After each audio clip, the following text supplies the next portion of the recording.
ಇವತ್ತು ಶುಭ ದಿನದಂದು ಗಣಪತಿ ತಲೆ ಆಂಜನೇಯ ಸ್ವಾಮಿ ದೇವಸ್ಥಾನದಲ್ಲಿ ಪೂಜೆನ ಸಲ್ಲಿಸಿ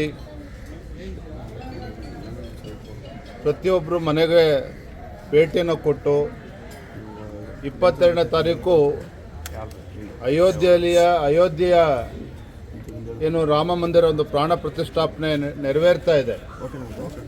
ಆ ಶುಭ ದಿನದಂದು ನಾವೆಲ್ಲರೂ ಸಹ ಇಲ್ಲಿ ದೇವಸ್ಥಾನದಲ್ಲೇ ಪೂಜೆನ ಸಲ್ಲಿಸಿ ಅಂದು ಸಂಜೆ 22ರ ಸಂಜೆ ನಮ್ಮ ಮನೆಗಳಲ್ಲಿ 5 ದೀಪಗಳನ್ನು ಉತ್ತರಾಭಿಮುಖವಾಗಿ 5 ದೀಪಗಳನ್ನು ಹಚ್ಚೋದ್ರ ಮೂಲಕ ಆ ಒಂದು ಪುಣ್ಯ ಕೆಲಸದಲ್ಲಿ ನಾವು ಕೂಡ ಪ್ರತಿಯೊಬ್ಬರು ಕೂಡ ಭಾಗಿಯಾಗಬೇಕು.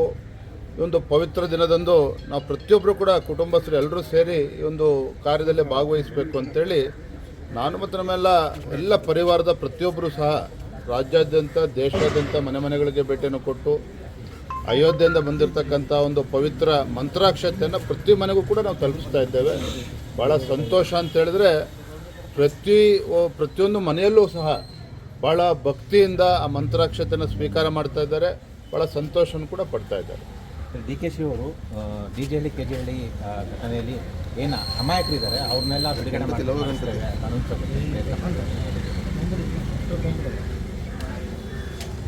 ವಿನಾಶಕಾಲೇ ವಿಪರೀತ ಬುದ್ಧಿ.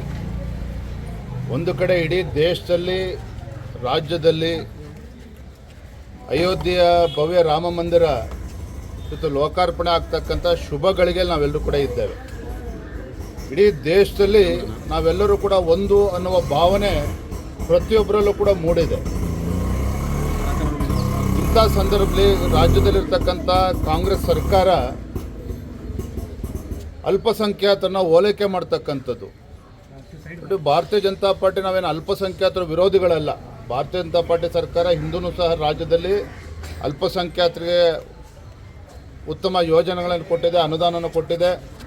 ದೇಶದ ಹೆಮ್ಮೆಯ ಪ್ರಧಾನಮಂತ್ರಿ ನರೇಂದ್ರ ಮೋದಿಜಿಯವರ ನೇತೃತ್ವದಲ್ಲೂ ಸಹ ಇದು ತ್ರಿವಳಿ ತಲಾಖನ್ನು ತೆಗೆದುಹಾಕುವ ಮುಖೇನ ಅಲ್ಪಸಂಖ್ಯಾತರಿರ್ತಕ್ಕಂಥ ಮಹಿಳೆಯರಿಗೂ ಕೂಡ ಒಂದು ಗೌರವನ ಕೊಡ್ತಕ್ಕಂಥ ಕೆಲಸ ಮಾನ್ಯ ಪ್ರಧಾನಮಂತ್ರಿಗಳವರ ನೇತೃತ್ವದಲ್ಲಿ ಆಗಿದೆ.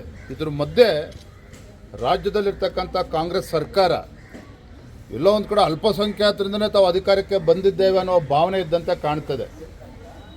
ರೈತರಿಗೆ ಇವತ್ತು ಬೆಳೆ ಪರಿಹಾರನ ಕೊಡೋದ್ರ ಬದಲು ಅಲ್ಪಸಂಖ್ಯಾತರಿಗೆ 10,000 ಕೋಟಿ ಕೊಡ್ತೇವೆ ಅಂತ ಹೇಳ್ತಾರೆ. ಈಗ DJ-ಹಳ್ಳಿ KG-ಹಳ್ಳಿ ಪ್ರಕರಣದಲ್ಲಿ ಯಾವ ದೇಶದ್ರೋಹಿಗಳು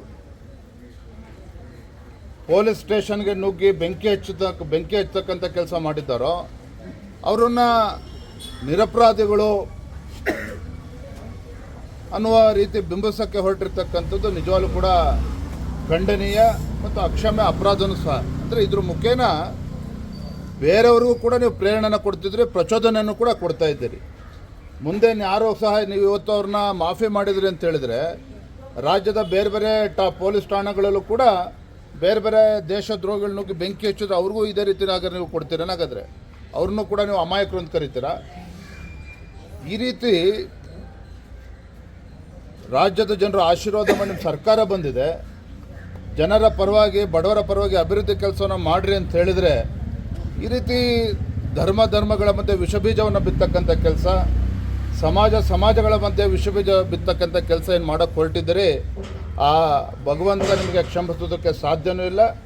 ಇವತ್ತು ರಾಜ್ಯದ ಜನರು ನಿಮ್ಮ ಪ್ರತಿಯೊಂದು ನಡವಳಿಕೆಯನ್ನು ಕೂಡ ಗಮನಿಸ್ತಾ ಇದ್ದಾರೆ.